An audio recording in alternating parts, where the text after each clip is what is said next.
새해 첫 줄이어서 한 번 더 하겠습니다. 해피 뉴 이어.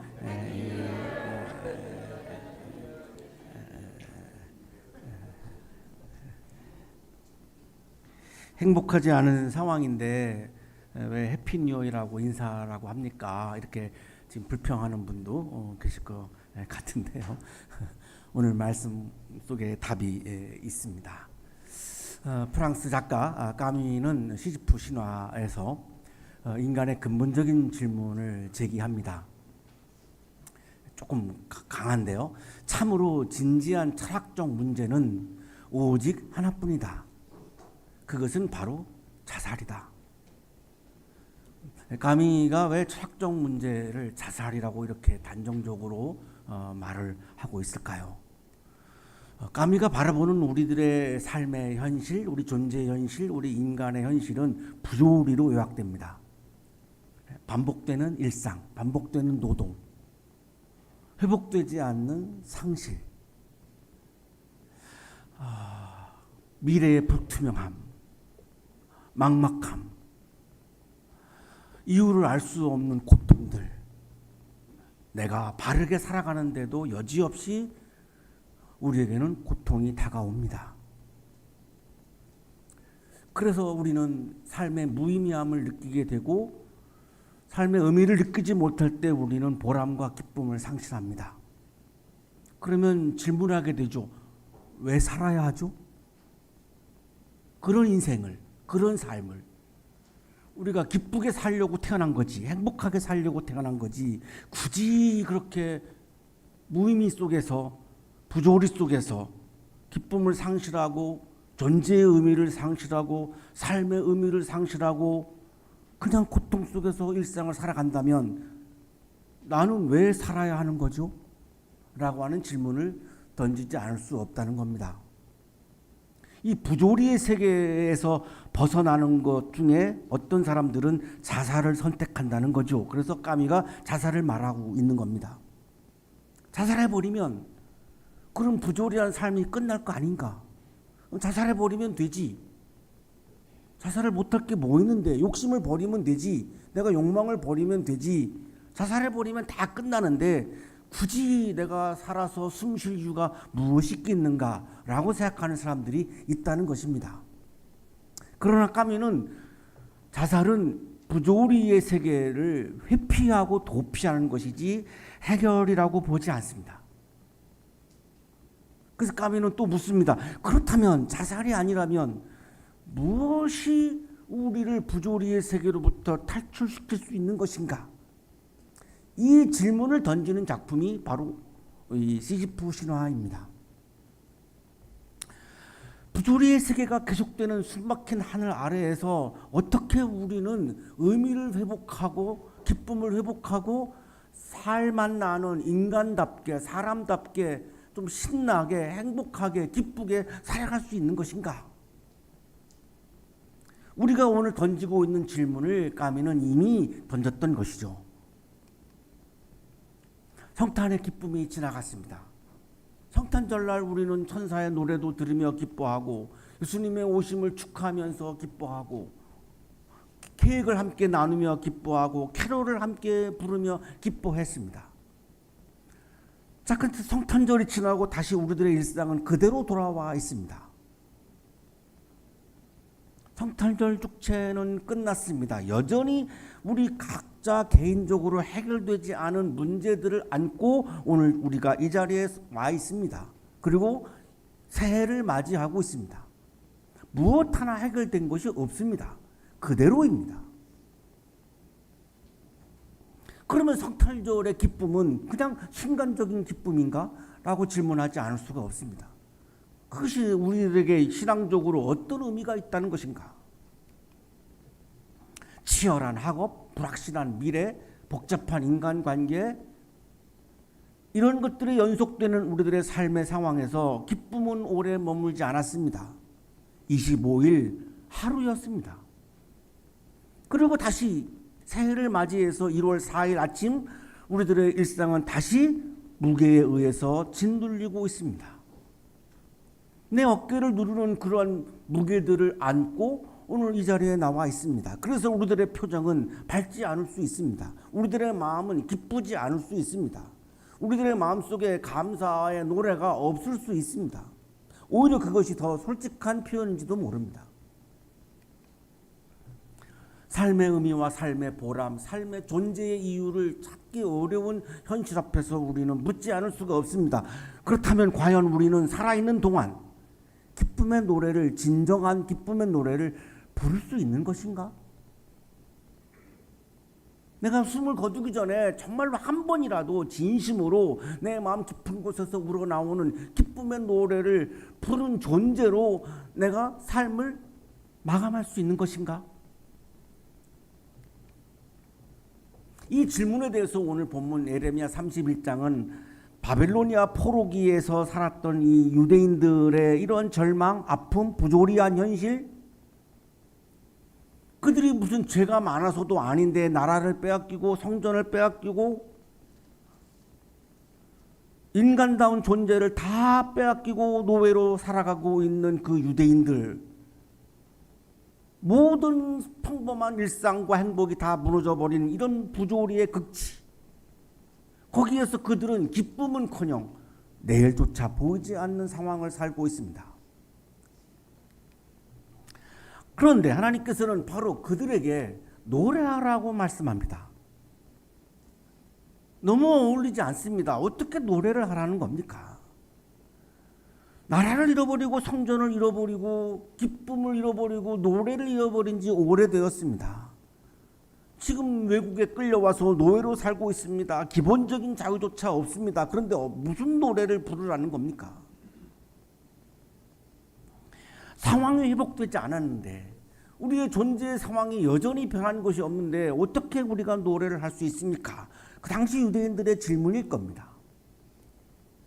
이 질문을 오늘 우리는 이렇게 질문을 하고 있습니다. 기쁨과 삶의 의미를 상실한 상황에서 과연 신앙은 어떤 의미가 있는 것입니까? 신앙이라고 하는 것이 상황을 해결해 줄 수 있습니까? 신앙이라고 하는 것이 상황을 바꿀 수 있습니까? 신앙이라고 하는 것이 나를 힘들게 하는 이 부조리한 현실을 바꿀 수 있습니까? 어떤 의미를 가지고 있는 겁니까? 라고 묻지 않을 수 없습니다. 어떤 경우에는 이런 경우에서 그냥 믿어, 그런 질문하는 거는 불신앙이야 라고 대답하는지도 모르겠습니다. 그러나 더 이상 그런 대답은 통하지가 않습니다. 우리들의 존재의 깊은 곳에 그런 질문이 도사리고 있고 그 질문이 터져나고 있는데 그냥 믿어라고 하는 이 압박이 무슨 의미가 있겠습니까? 과연 신앙은 어떤 의미를 가지고 있는 겁니까? 라고 묻지 않을 수가 없습니다.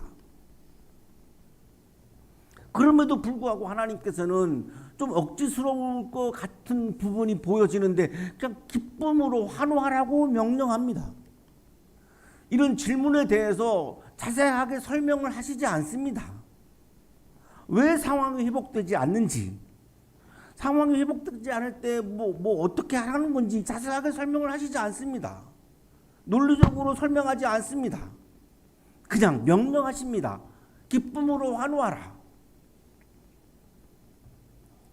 기쁨으로 환호하라고 하는 말은 히브리어 라난을 옮긴 말인데, 우리가 감정적으로 막 기뻐가지고 나오는 기쁨을 말하지 않습니다. 여기 라난이라고 하는 단어는 그런 우리가 감정적으로 막 상황적으로 막 기쁜 상황이 펼쳐져서 막 내가 뭔가 좋아서 나오는 기쁨이 아닙니다. 하나님을 신뢰하는 사람들에게 요구하는 신앙적 행위가 라난입니다. 상황이 그래서 기쁘는 게 아닙니다. 상황이 좋아져서 기뻐하는 게 아닙니다. 기뻐함으로 시작되는 기쁨입니다. 존재에서 나오는 기쁨입니다. 상황에서 나오는 기쁨이 아니라 존재에서 나오는 기쁨입니다. 그런데 내 존재가 어떻길래 기쁨이 나오겠습니까? 이거를 오늘 본문은 말씀하는 겁니다. 존재에서 기쁨이 나올 수 있다는 것입니다. 상황상 도저히 기뻐할 수 없는 상황인데 존재에서는 기쁨이 나올 수 있다는 겁니다. 저는 젊은 시절에 이거를 경험을 해서 이걸 이해할 수 있습니다. 전 젊었을 때 상황이 매우 어려웠습니다. 물로 배를 채운 적도 있었습니다. 밥도 못 먹고. 그런데 한 여성을 만나서 데이트를 하러 나가면 기쁜 겁니다. 배고픔도 느껴지지 않습니다. 안 먹었는데도 배고프지가 않습니다. 그 애인을 만나는 기쁨이 너무 크기 때문에 상황이 나에게 가져다 주는 이 아픔이 다 사라져버립니다. 그래서 매일 만났습니다. 만나면 기쁘니까요. 만난다고 나에게 뭐가 생기지 않습니다. 아무것도 생기는 게 없습니다. 그냥 오로지 기쁨입니다. 그 매일 만난 그 여성이 지금 살고 있는 아내입니다. 이게 존재에서 나오는 기쁨입니다. 상황은 바뀐 게 전혀 없습니다. 중요한 점은 이 하나님께서 기뻐하라고 명령하는 이 시점이 바벨론 포로기가 끝난 상황이 아닙니다. 바벨론 포로기가 계속되고 있는 상황입니다. 그러니까 상황은 바뀐 게 없습니다. 포로 상태가 계속되고 있습니다. 현실은 여전히 부조리합니다. 바벨론에 의해서 지배를 당하고 있습니다. 노래할 이유가 없습니다. 인간적으로 보면 노래할 이유가 전혀 없습니다. 그런데 하나님께서는 노래하라는 겁니다. 기뻐하라는 겁니다. 기쁨의 노래를 부르라는 겁니다. 성사가 말씀하시는 희망은 현실의 상황에서 나오는 희망이 아닙니다. 우리들의 현실은 희망이 없을 수 있습니다. 새해가 되었다고 우리의 상황이 바뀌지 않습니다. 똑같습니다. 2025년하고 뭐가 달라졌습니까? 달력이 바뀌었지 우리들의 삶의 현실은 똑같지 않습니까? 따라서 이 상황이 우리들에게 희망은 줄 수가 없습니다. 그러면 희망은 어디에서 옵니까? 하나님에게서 옵니다. 그래서 하나님을 신뢰하며 기쁨의 노래를 부르라고 지금 하나님은 명령하는 겁니다. 이때 하나님을 신뢰할 수 있는, 신뢰하는 믿음을 가지고 있는, 신앙을 가지고 있는 사람들은 힘든 상황에서도 노래가 터나올 수 있습니다. 존재의 노래이죠. 존재의 기쁨이죠. 그러나 신앙이 없는 경우에는 존재적인 기쁨, 존재의 노래를 부를 수 없기 때문에 상황에서만 가능하기 때문에 상황이 바뀌지 않는 한 노래하는 것이 불가능합니다. 기뻐하는 것이 불가능합니다. 여전히 새해에도 부조리 속에서 절망하며 살아갈 수밖에 없는 겁니다. 이것이 신앙인과 신앙이 없는 사람의 나눠지는 차원입니다. 우리가 신앙을 가져보려고 그렇게 애를 쓰는 이유 중에 하나가 여기에 있습니다. 아까 우리가 질문했던 부조리한 세계 속에서 신앙의 의미는 무엇입니까? 라고 하는 질문에 대한 하나님의 대답입니다. 기뻐하라는 겁니다. 기쁨의 노래를 부르라는 겁니다. 나의 약속을 믿고 기쁨의 노래를 부르라는 것입니다. 예레미야 예언자는 이 노래의 주체가, 기쁨의 노래를 부르는, 존재의 기쁨의 노래를 부르는 주체가 누군지를 이제 말씀합니다. 강한 사람들이 아닙니다. 아주 잘난 사람들이 아닙니다. 눈먼 사람, 다리를 저는 사람, 임신한 여인, 해산한 여인, 약한 사람들입니다. 나같이 부족한 사람이, 나같이 힘겹게 살아가는 약한 사람이 어떻게 내가 새해를 맞이했다고 기쁨의 노래를 부를 수 있습니까? 나는 여전히 약한 존재입니다. 나는 여전히 별 볼 일 없는 존재입니다. 그런데 내가 어떻게 새해가 되었다고 내가 기쁨의 노래를 부를 수 있나요? 라고 하는 질문에 대한 하나님의 답입니다. 기쁨의 노래를 부르는 주체는 강한 사람들이 아닙니다. 아주 생존마저도 취약한 사람들입니다. 하나님의 구원은 선택된 소수의 영웅담이 아닙니다. 이단 종파에서 말하는 14만 4천이라고 하는 영웅들의 이야기가 아닙니다. 약한 사람들을 포함하는 존재 전체를 품는 회복입니다. 강한 사람만 구원한다는 것이 아닙니다. 잘난 사람들만 구원한다는 것이 아닙니다. 유대인들만 구원한다는 것이 아닙니다. 그런 선민사상에 빠져있는 그 사람들만 구원한다라고 하는 말씀이 아닙니다. 연약한 사람, 별 볼 일 없는 사람, 보잘것없는 사람을 포함하는 구원이라는 겁니다. 그 약한 사람들이 노예로 살다가 70년 동안 노예로 살다가 어떻게 될 것이냐? 눈물을 흘리면서 돌아오게 된다는 겁니다. 눈물을 흘리며 돌아오게 되는데 그 가장 근본적인 원인은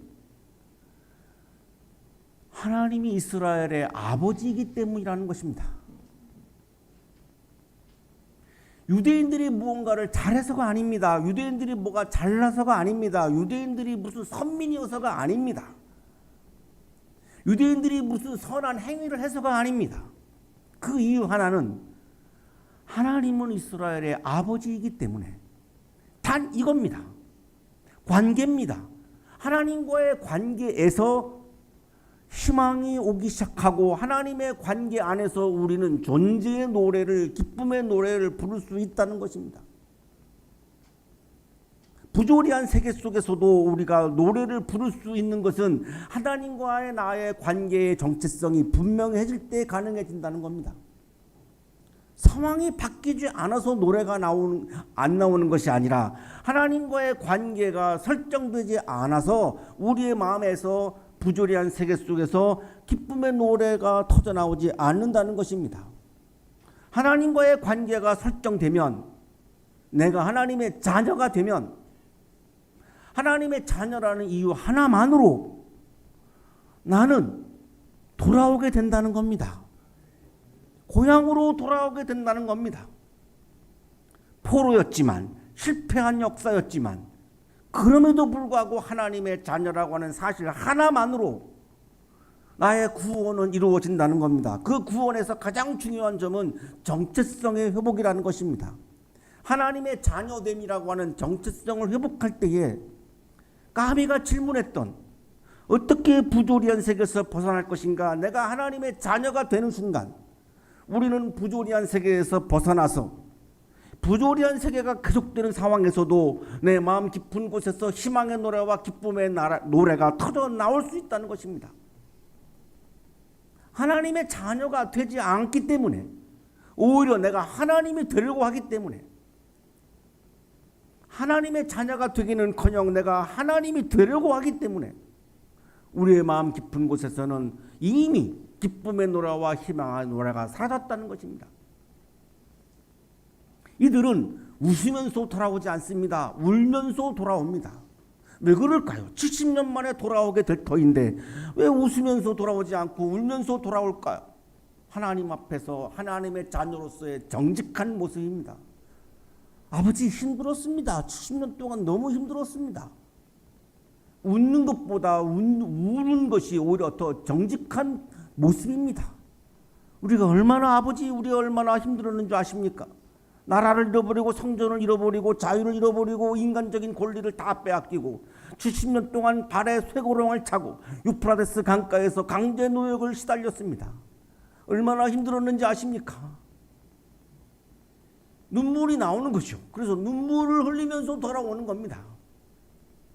그때 이렇게 정직한 모습을 자녀가 보일 때에 아버지이신 하나님께서 하시는 것은 그들을 인도하신다는 겁니다.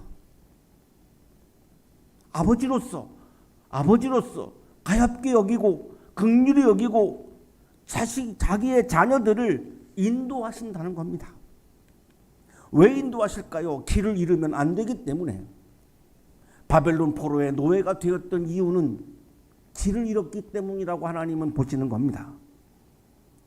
유대인들이 살았던 장소를 상실한 것이 아닙니다. 공간을 상실한 것이 아닙니다. 어떤 건물을 상실한 것이 아닙니다. 어떤 조직을 상실한 것이 아닙니다. 유대인 조직은 여전히 남아 있었습니다.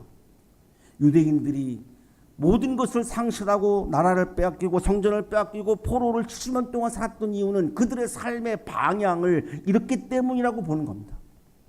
하나님을 향하던 방향을 그들은 다른 데로 눈을 돌렸습니다. 하나님의 자녀라고 하는 정체성을 상실해 버렸습니다. 방향의 상실입니다. 그래서 하나님께서는 인도하시겠다는 겁니다. 방향을 상실했던 유대인들을 바른 길로 걸어갈 수 있도록, 사랑의 길을 걸어갈 수 있도록, 하나님을 향하는 길을 걸어갈 수 있도록, 하나님의 자녀가 걸어가는 방향으로 걸어갈 수 있도록 인도하시겠다는 겁니다. 단순히 고향 땅으로 돌려보겠다라고 하는 의미가 아닙니다. 그때 유대인들은 하나님을 신뢰하면서 한 걸음 한 걸음 삶의 발걸음을 내딜 수 있다는 것입니다. 하나님께서는 바로 이러한 점을 세계 모든 민족에게 전하라고 강조하십니다.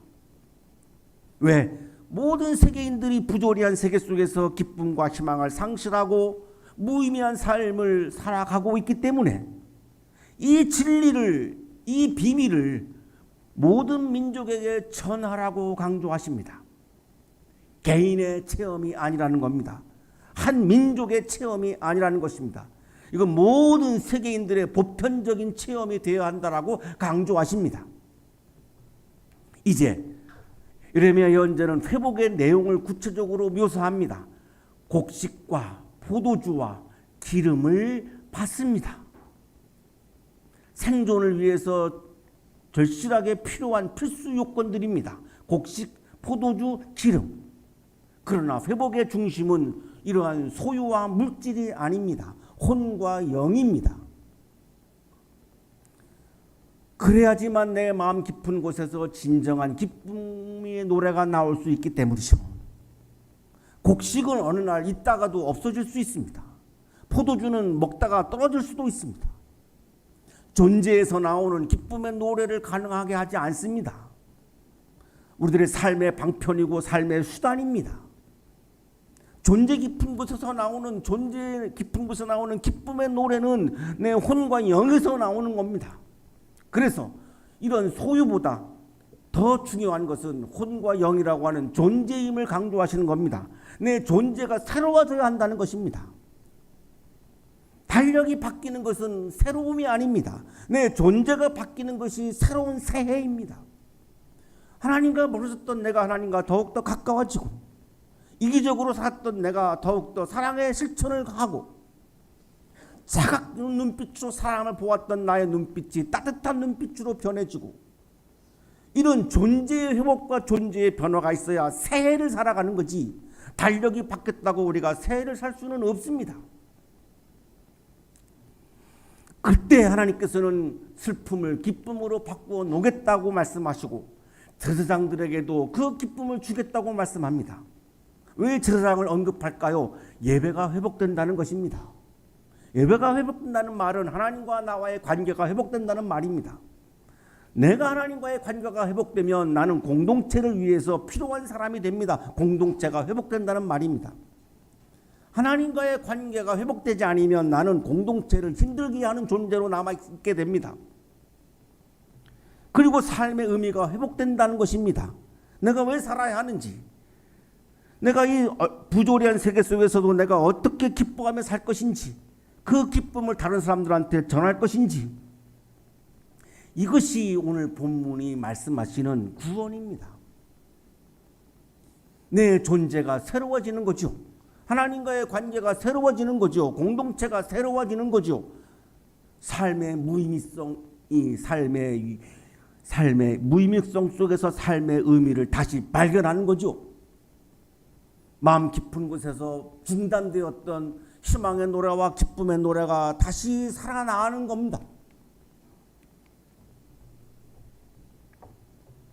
헬렌 켈러는 어린 시절에 시각과 청각을 모두 잃어버렸습니다. 완전한 침묵과 어둠 속에서 살았습니다.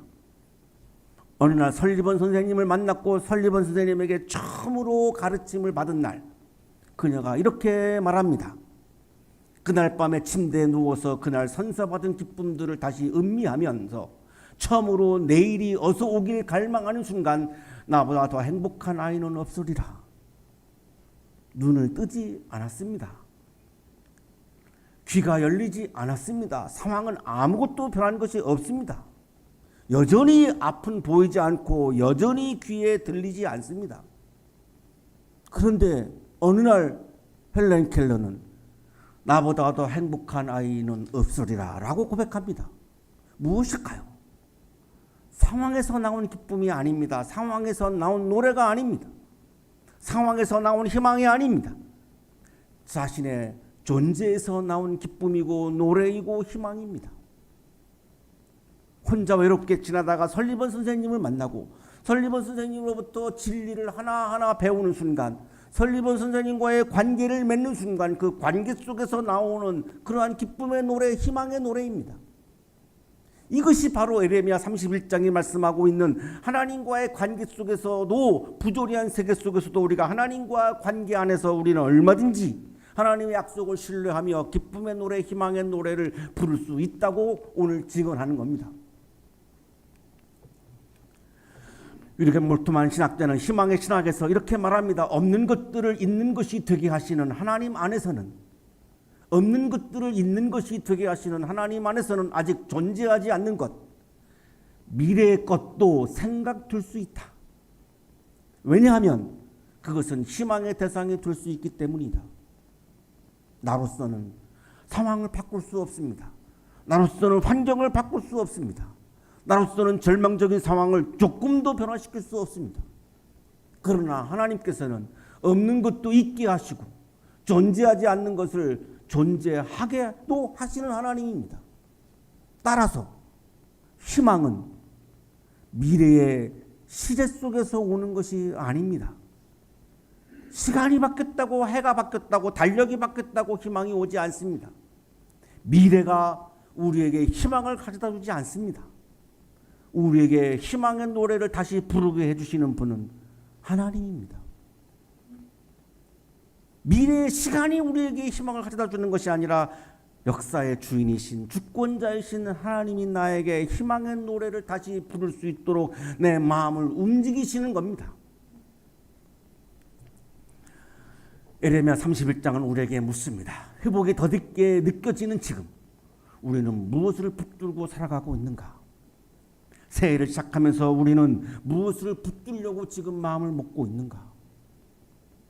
2026년 새해를 살아가는 동안 내가 가장 중심에서, 내가 가장 진지하게, 내가 가장 열정을 다해서 나는 지금 무엇을 붙잡으려고 마음을 먹고 지금 이 예배 자리에 나와 있는가?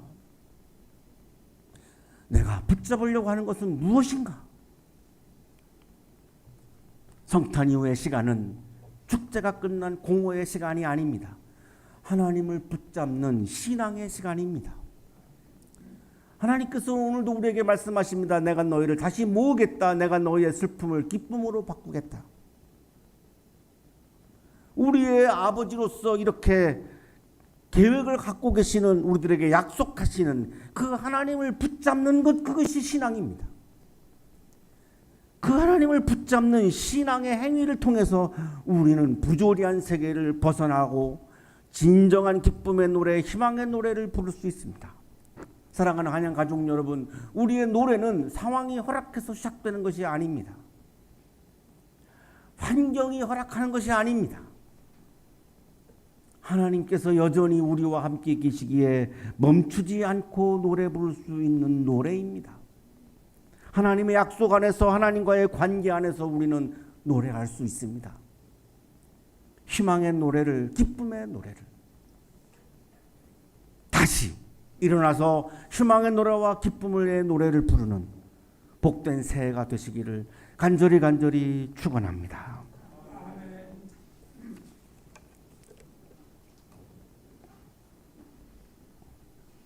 자비로우신 하나님, 상실과 불안이 일상이 된 우리의 삶 한가운데서 여전히 우리를 부르시는 주님의 음성을 듣게 하옵소서. 눈물의 길 위에서도 우리를 인도하시는 분이 하나님이심을 믿게 하시고, 회복되지 않은 현실 속에서도 희망을 포기하지 않는 믿음을 허락하여 주옵소서. 우리가 다시 노래하게 하시는 주님을 신뢰하며 한 걸음 한 걸음 발걸음을 옮겨가는 새해가 되게 하여 주옵소서. 예수 그리스도의 이름으로 기도하옵나이다. 아멘.